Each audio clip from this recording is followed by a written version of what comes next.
Bom dia, gente. Eu trouxe a segunda parte da aula de anamnese e exame clínico. E o que é que a gente pode observar nos tecidos moles ainda? A condição da mucosa, quanto à sua resiliência, se ela é rígida, média ou flácida. Claro que uma mucosa flácida vai ser bem mais complicado para reter a prótese, e se aquela mucosa tem ou não lesões. A resiliência da mucosa é a mobilidade que aquela mucosa tem. Ela é considerada normal entre 1 e 2 milímetros, rígida quando tem uma mobilidade menor que 1 e flácida maior que 2 milímetros. A fibromucosa flácida, como eu falei, ela é mais complicada para a gente conseguir realizar uma prótese bem retentiva. Ela pode apresentar esse cordão fibroso, e aí geralmente a gente indica cirurgia pré-protética para remover o cordão fibroso e conseguir uma melhor retenção da prótese. Avaliar também a presença de úlceras traumáticas ou aftas, hiperplasia fibrosa inflamatória, tá? Todas essas lesões a gente tem que indicar tratamento. Eu gosto muito de indicar, né, os tratamentos para um estomatologista, que é um especialista na área, e aí ele trata as lesões, e aí a gente inicia o tratamento. Esse crescimento, essa hiperplasia, ela é bem típica daqueles pacientes que usam prótese total com essa câmara de sucção no palato. Vocês podem ver aqui na figura do lado direito da tela. Essa câmara de sucção, né, antigamente era muito indicada a utilização dessa câmara exatamente para aumentar a área de retenção da prótese. E aí começou a ver que ela causava uma hiperplasia inflamatória. E aí isso fez com que a gente não indicasse mais essa câmara, e aí para o tratamento, para remover essa hiperplasia, a gente pode preencher com resina acrílica essa área da câmara, e aí a gente vê, ó, que 2 semanas após o uso da PT, a hiperplasia regrediu. Avaliar freios e bridas, inserção, se a inserção do freio for muito próximo do rebordo, dificulta também a retenção, às vezes precisa de cirurgia para remover esse freio. A inserção pode ser alta, média ou baixa. A língua pode estar na posição normal ou pode estar também retruída. A gente chama de retruída classe 1, quando está mais ou menos dessa forma. Aquela língua mais retruída é a classe 2. Se o paciente tem ou não uma língua normal, ou tem uma macroglossia. A presença de varicosidades também é importante avaliar para poder não ter rompimento de nenhum vaso durante o uso da prótese. Limite palato duro, palato mole tem que ser bem respeitado, porque o paciente não consegue utilizar a prótese se tiver invadindo esse limite a região do palato mole, porque o paciente fica com muita ânsia. E avaliar os tecidos duros, grau de reabsorção óssea, presença de exostoses, espaço intermaxilar, a relação entre os rebordos, o tamanho da arcada e a forma geral dos maxilares. Os maxilares podem ser triangular, ovoide ou quadrangular.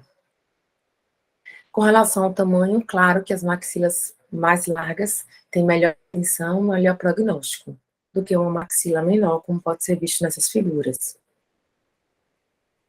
O espaço intermaxilar entre a maxila e a mandíbula, ele pode ser mais favorável para conseguir ter o espaço para colocar a base da prótese mais os dentes, limitado ou excessivo. Tudo a gente avalia durante o exame clínico para ter um diagnóstico melhor. E com relação ao rebordo, o paciente pode ser um paciente com rebordo classe 1, que é o ideal para montar dente, com trespasse vertical e horizontal adequados.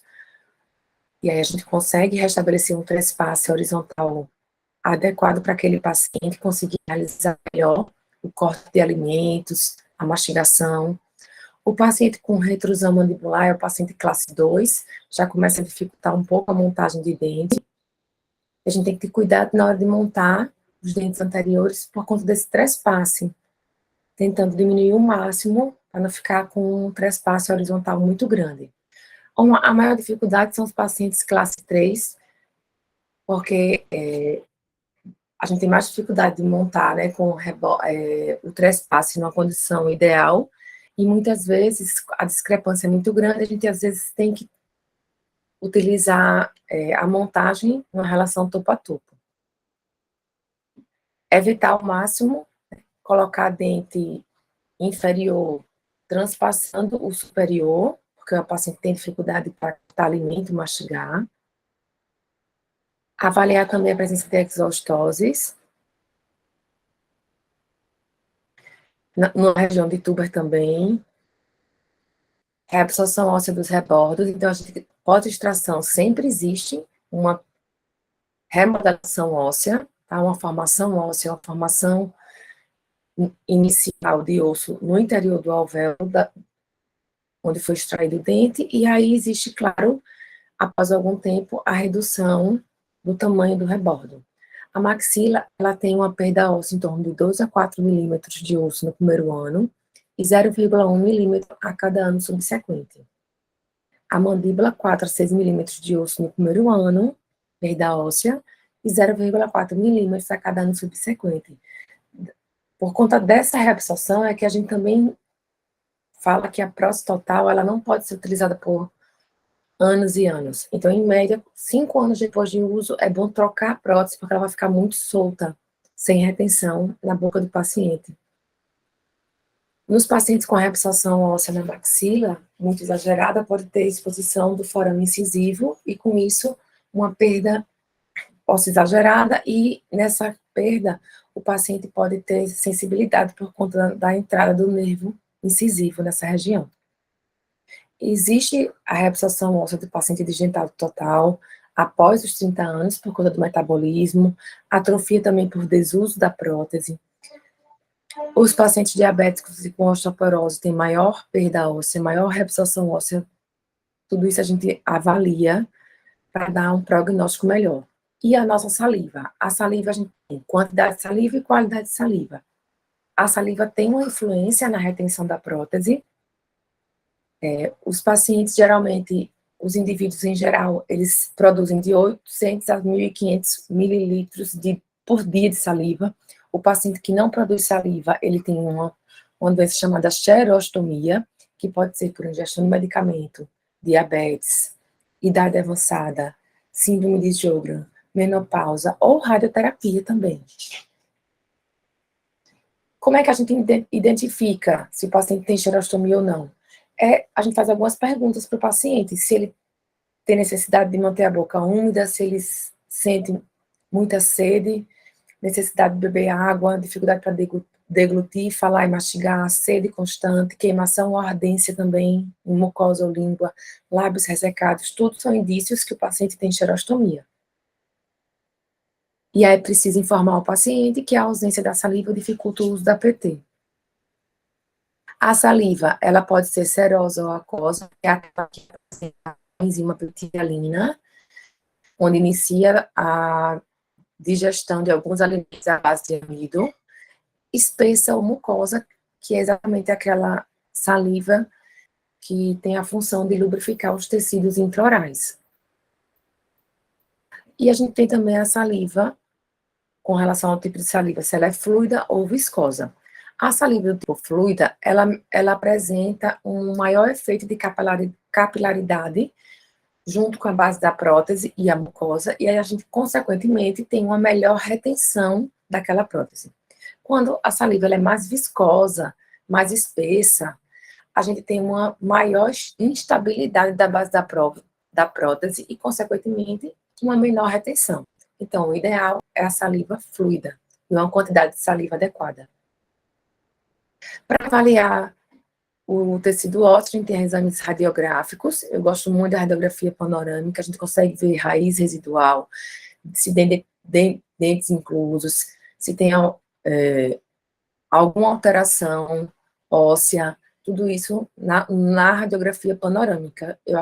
Eu gosto muito da radiografia panorâmica e é o exame de eleição mais indicado. Esse caso, por exemplo, a gente avalia o paciente, vê que vai fazer uma PT superior, e aí a gente vai ter que pedir uma radiografia panorâmica para avaliar esse rebordo da maxila, e também para avaliar se esses dentes inferiores vão permanecer ou não, se eles têm perda óssea ou não. Como é que eu vou saber, além de avaliar a mobilidade no exame clínico? através da radiografia panorâmica. Vocês podem perceber na radiografia que o paciente tem uma perda óssea avançada. E aí, claro, foi indicada a extração de todos esses dentes, e aí foi indicada a confecção de APT superior e inferior. Os modelos de estudo, eu vou deixar para falar mais sobre o modelo anatômico na aula de moldagem anatômica, mas o modelo de estudo a gente consegue também visualizar toda essa área chapeável, que é a área que vai ser feita da nossa prótese, do rebordo, os detalhes anatômicos, inserção de freios, volume de tuberosidade, avaliar também cirurgia pré-protética, espaço interrebordo e as relações intermaxilares. Aqui está nosso modelo de estudo, obtido após uma moldagem. Nosso modelo com a delimitação da área chapeável. E o prognóstico, claro, é a previsão da probabilidade de sucesso de um trabalho. E é, claro, baseado nos fatores favoráveis ou desfavoráveis que foi observado durante a anamnese e exame clínico do nosso paciente. O prognóstico favorável é quando o paciente possui condições anatômicas adequadas. Depende também da habilidade técnica do profissional realizar aquela prótese, uma boa moldagem, seguir o passo a passo da PT, tolerância orgânica do indivíduo, educação também funcional do indivíduo para ele ter um domínio muscular para reter a prótese e vai da psicologia do paciente ser mais receptivo ou não. Se é um paciente receptivo, ótimo. A gente vai ter um prognóstico mais favorável. Tá, gente? Então é isso. Até a próxima aula. Em breve eu vou lançando as demais aulas.